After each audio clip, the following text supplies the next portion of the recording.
جہاں تک تعلق ہے تبلیغ کا، تو اللہ تعالیٰ نے یہ حکم اس امت کے اندر بھی جاری رکھا ہے کہ تبلیغ کا کام علماء کی ذمہ داری ہے۔ تبلیغ کا مطلب کوئی تحریک نہیں ہے، جس طرح لوگوں نے تحریکیں بنا کر تبلیغ کا اس کو نام دے دیا ہے۔ تبلیغ کا مطلب ہے کہ وہ علم جو اللہ تعالیٰ نے وحی کے ذریعے نازل فرمایا ہے اس کو آپ حاصل کریں اہل علم سے اور اس کو آگے تک پہنچائیں۔ اگر عوام الناس ہیں، آپ کے گھر والے ہیں، رشتہ دار ہیں، اہل محلہ ہیں، تو ان تک علم پہنچانے کا الگ انداز ہوگا، لیکن اگر وہاں طالب علم ہیں، کوئی علم حاصل کرنے والے آپ کے پاس آئے ہوئے ہیں، تو ان کو علم پہنچانے کے لیے الگ طریقہ کار ہوتا ہے۔ تو المہم علماء کی یہ ذمہ داری ہوتی ہے کہ وہ وحی کا علم آگے پہنچائیں، بلغ یبلغ تبلیغاً، کہ اس کو ہو بہو اسی طرح، اس میں کوئی رنگ نہ ڈالیں، اس کے اندر کوئی جذبات کی ملاوٹ نہ کریں اور اپنے ملفوظات کی ملاوٹ نہ کریں، جس طرح علم وحی نازل ہوا ہے اسی طرح اس کو آگے پہنچائیں۔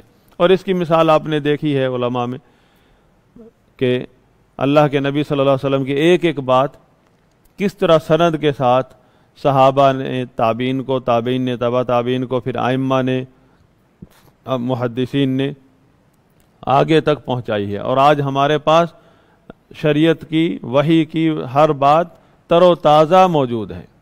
جس طرح نبی صلی اللہ علیہ وسلم پر نازل ہوئی تھی کوئی بات، جس طرح آپ صلی اللہ علیہ وسلم نے بات فرمائی تھی کسی موقع پر صحابہ کے سامنے، وہ اسی طرح انہی الفاظ کے ساتھ آج بھی موجود ہے۔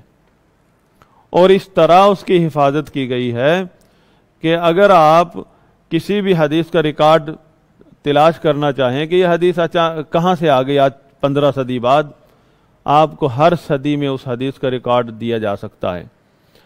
اہل سنت کے پاس یہ شریعت کا علم الاسناد جو ہے اس طرح تر و تازہ موجود ہے کہ اہل سنت آپ کو نبی صلی اللہ علیہ وسلم کی ہر بات، جس صدی میں آپ پوچھنا چاہتے ہیں اس صدی میں کہاں تھی یہ بات، کون عالم تھا جس کے پاس تھی، اہل سنت بتا سکتے ہیں آپ کو کہ یہ حدیث فلاں صدی میں کہاں تھی، اور نبی صلی اللہ علیہ وسلم سے یہ حدیث کس صحابی نے سنی ہے اور آگے بیان کی ہے، وہاں سے لے کر آج تک یہ حدیث جو ہے محفوظ ہے۔ بہرحال یہ تبلیغ کا کام یہ تمام انبیاء کرام کا کام تھا اور تمام نبیوں کا، اور اللہ تعالیٰ نے نبیوں کے وارث جو ہے علماء، ان کو یہ کام سونپا ہے۔ لیکن تبلیغ کا مطلب ہے کہ آپ اس چیز کو ہو بہو پہنچا دو۔ اور ایک بندے کے پاس وہ چیز ہے ہی نہیں، کیا پہنچائے گا؟ آپ نے وہ امانت تو اٹھائی نہیں جو آپ کے ذمے ہے، آپ نے امانت آگے تک پہنچانی۔ امانت کی طرف تو آپ نے دیکھا تک نہیں، امانت کو آپ جانتے تک نہیں، اور نکل کھڑے ہوئے آپ تبلیغ کے لیے۔ کیا چیز دینے جا رہے ہیں؟ امانت تو پہلے علماء سے آ کر لے لیں۔ تو صحابہ کرام کے دور میں،